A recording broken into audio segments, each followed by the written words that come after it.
house on Maple Hollow Drive. Scene 1 to 3:12 a.m. It was 3:12 in the morning. The entire neighborhood of Maple Hollow was silent. Not a single car on the street. Even the dogs that barked every night had suddenly gone quiet. Only one sound broke the stillness. A faint scratching coming from inside one of the houses. Upstairs in a small bedroom, a boy named Tyler sat upright in his bed. His eyes were open, but he wasn't awake. He stared slowly toward the wall, where nothing stood. Without blinking, Tyler whispered, "Someone's here." The bedroom door creaked open on its own. A shadow slid out of the room and into the hallway. A second later, Tyler screamed. A scream so violent it shook the entire house. Scene 2, the new family.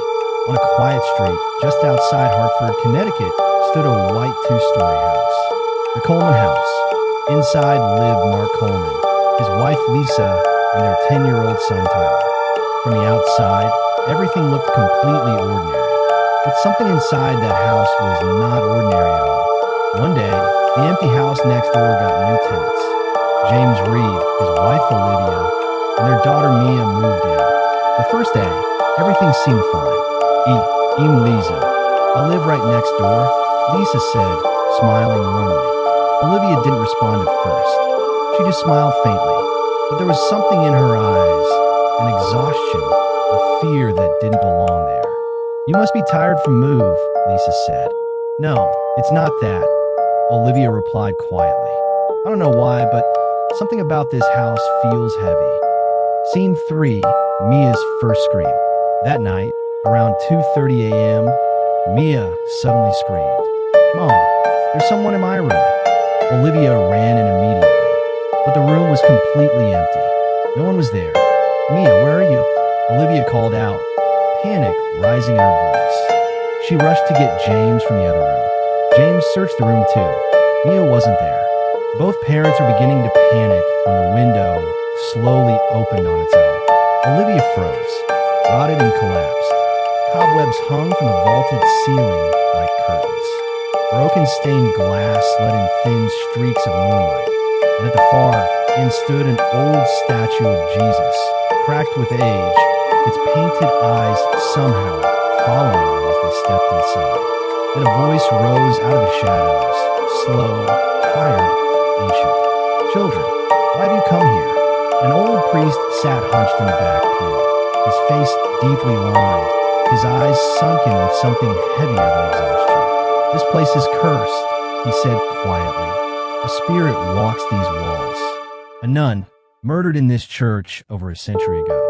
She made a pact with something dark to survive what was done to her. She is no longer entirely human, and she is no longer at peace. They have laughed it off. Simran crossed her arms, unconvinced. But Arian felt something he couldn't explain, a pressure in the air, a weight settling over the room. Then the one dim bulb flickering above them died completely. The church went black. Scene 3, Sister Agnes appears. 3 phone flashlights clicked on at once, beams sweeping across broken stone and rotted wood. From the back of the church came a sound, low, rhythmic, deeply wrong. A hymn, but sung backward, the notes bending in a way no human throat should manage. Dev moved toward it, flashlight raised, calling out something brave and stupid. In the far corner stood a nun, motionless, facing the wall, black habit and white veil, utterly still. "Hey," Dev said, stepping closer. "You okay?" She didn't move. He reached out and touched her shoulder. She turned. Her eyes were entirely white, no iris, no pupil. Her lips were cracked and black. And from somewhere in her throat came a sound that was not a scream and not a word. Something between a growl and a shriek that didn't belong to anything living. Dev stumbled back, but before he could run, she pressed one hand flat against his chest and sent him flying across the church. He hit the stone wall and didn't get up. "Just can't see him. Look, now he's on the ceiling." Mia pointed toward the ceiling. Olivia saw a shadow there for a split second and felt a wave of terror. But when she looked again, it was gone. She grabbed Mia and rushed out of the room. She told James everything. He didn't believe a word of it. Olivia, you must be imagining things. Trust me. Oh, come on. Since when do you believe in this stuff? James laughed it off, but Olivia was certain something was very wrong with your family. Some kind of dark presence was around them.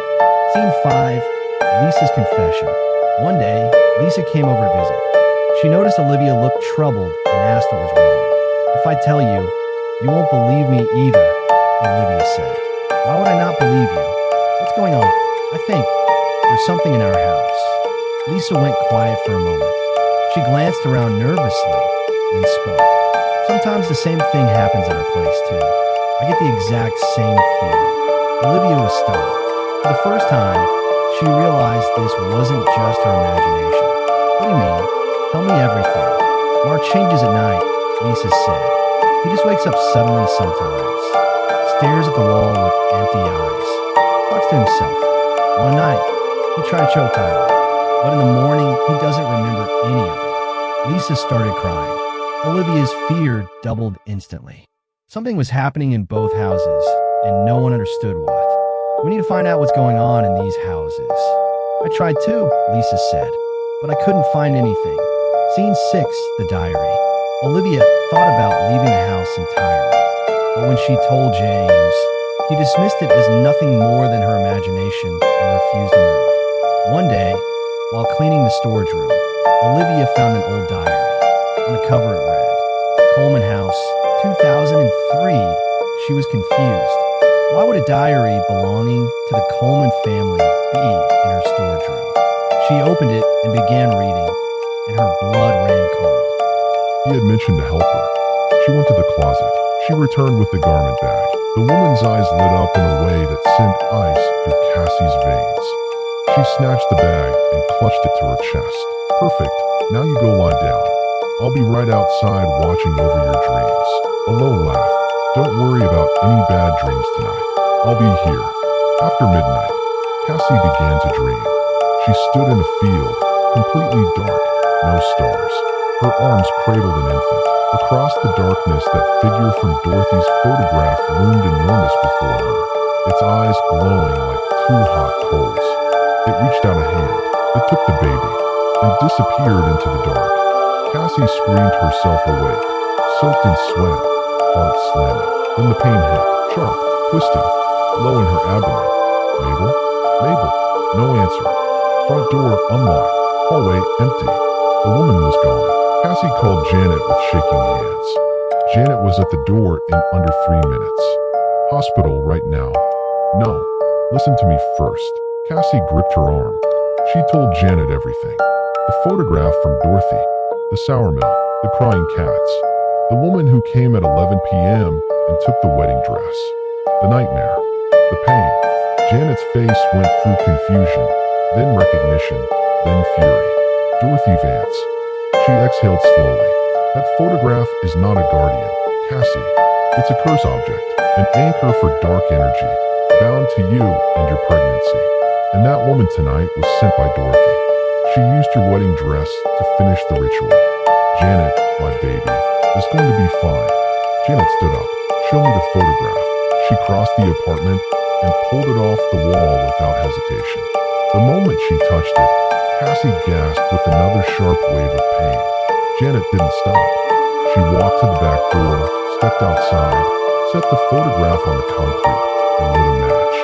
The paper caught fast, burned bright and orange, and Cassie's pain disappeared. Completely. Instantly. As she got closer to Lisa's house, every single window shut at once.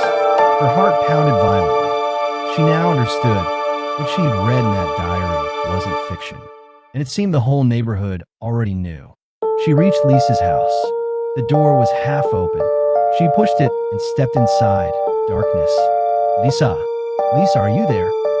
No answer. She stepped further in. Then a voice whispered, You came.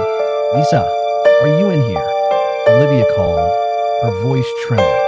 Nothing, only silence, and a faint scratching sound coming from the room upstairs. Scene 9, upstairs. Olivia climbed the stairs slowly. Each step creaked under her weight. When she reached the top, She saw the bedroom door half open. She pushed it open, and what she saw inside made the floor feel like it was disappearing beneath her. In the middle of the room stood Mark, but he was not normal.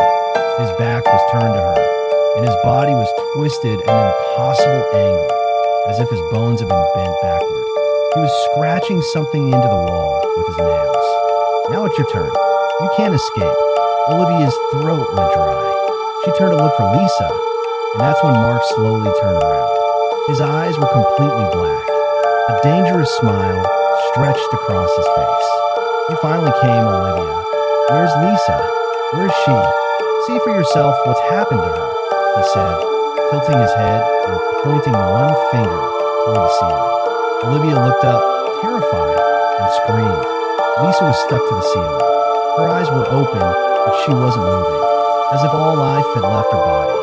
The bedroom door slammed shut on its own. Olivia tried to run, but her legs froze in place. A voice came from behind her. You've been chosen too. No, I'm leaving. You can't stop me. I'll tell everyone the truth. As she tried to push past, the temperature in the room dropped instantly. Olivia struggled to breathe. Then, the same black shadow she had seen in the mirror days before slowly began emerging from the wall. This time was fully visible. A tall, faceless black figure. Where the face should have been, there was only darkness. Mark's voice changed completely. Deep, heavy, and inhuman. This house is a doorway. In 2003, someone died by suicide in this house. They accidentally summoned something that never left. And since then, this thing has been spreading from house to house. Olivia's mind raced back to the diary. It frightens you first, then it chooses you, and it comes inside. Suddenly, she understood. This thing enters human beings. Mark had been its first victim, but now he had become a vessel. And next will be Mia. It preys on the weak, on those who don't fear it. It can't touch anyone who refuses to be afraid. You can't do anything to me. Do you understand? The moment Olivia spoke those words with conviction, the shadow stepped back. The door swung open on its own. Olivia screamed and bolted, running straight for her own house. Scene 10, home. When she reached home, James was standing at the door, smiling. Where did you go? We were waiting for you. Seeing him standing there like that, Olivia's heart sank. The fear she'd held off all night finally broke her, and she collapsed into his arms. So you're finally scared, James said. That's exactly what I wanted. What are you doing? Then Mia's voice came from behind, laughing.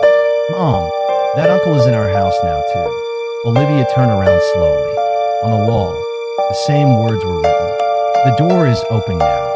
And slowly, Olivia's eyes began turning black too. Final scene, the next family. After it takes a family, everything goes quiet. No one ever finds out where the Colemans or the Reeds disappeared to.